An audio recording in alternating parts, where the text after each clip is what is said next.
Good afternoon, good morning, good evening, wherever in the world you are. The recently televised Al Jazeera documentary has had some effect. The social media has been a buzz with people responding to it. It has forced many Zimbabweans to sit up and listen.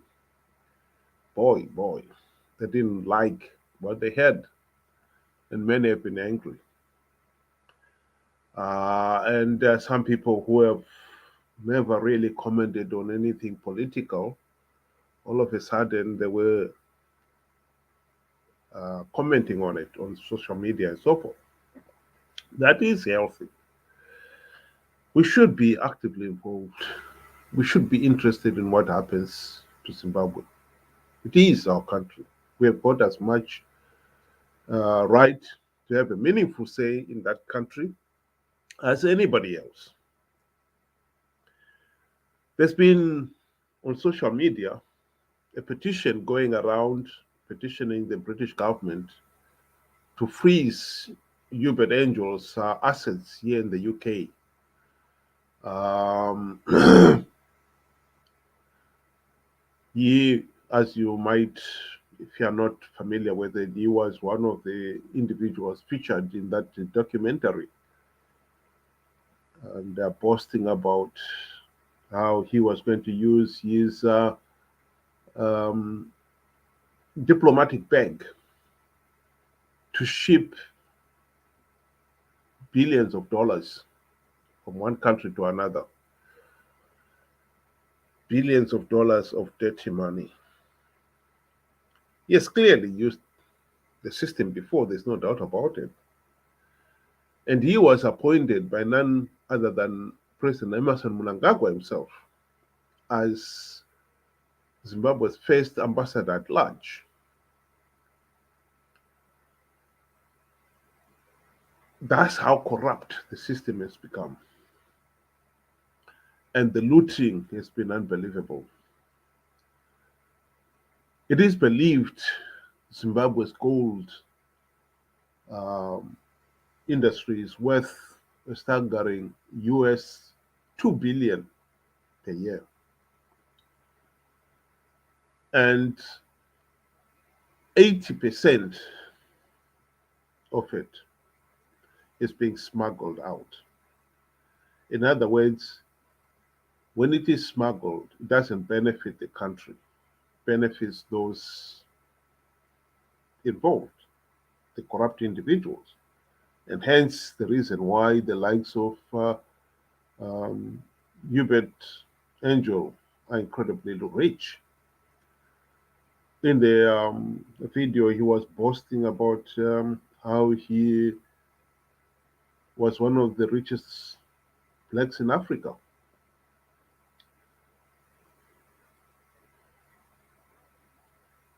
Tim Pachedu has called on all Zimbabweans to demand that ED must step down. This is all very well, but haven't we learned something?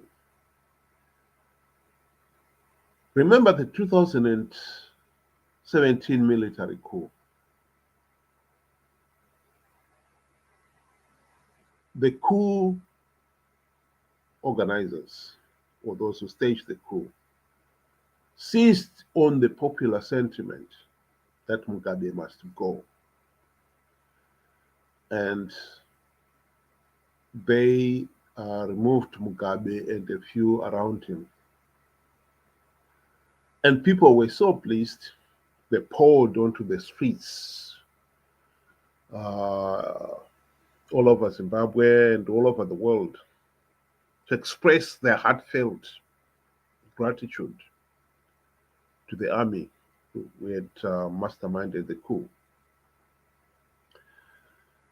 and show their approval of the coup.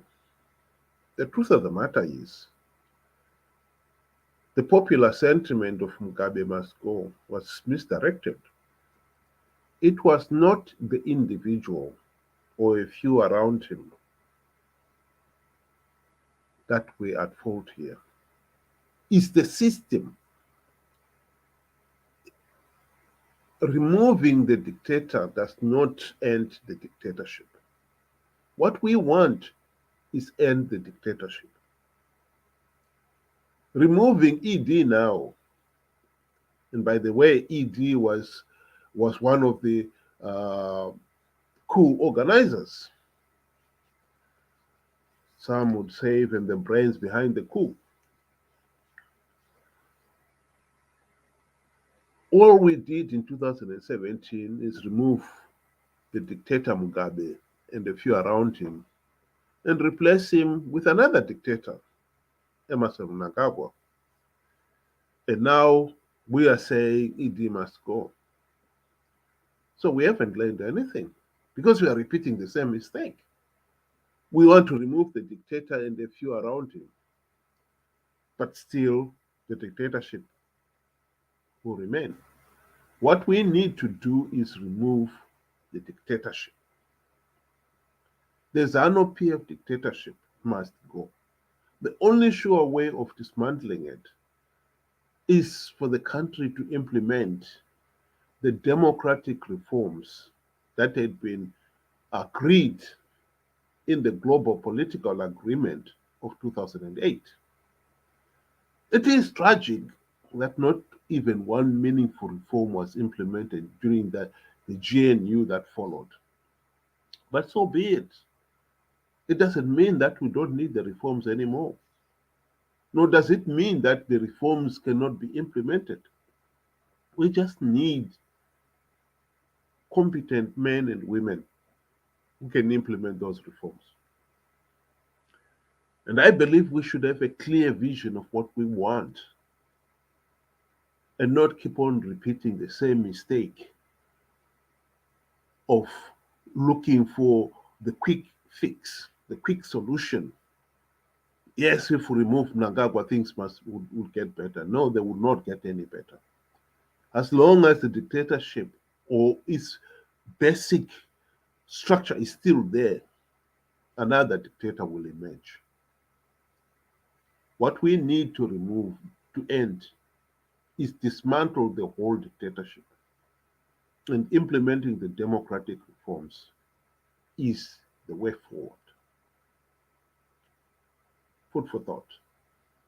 Thank you and good morning.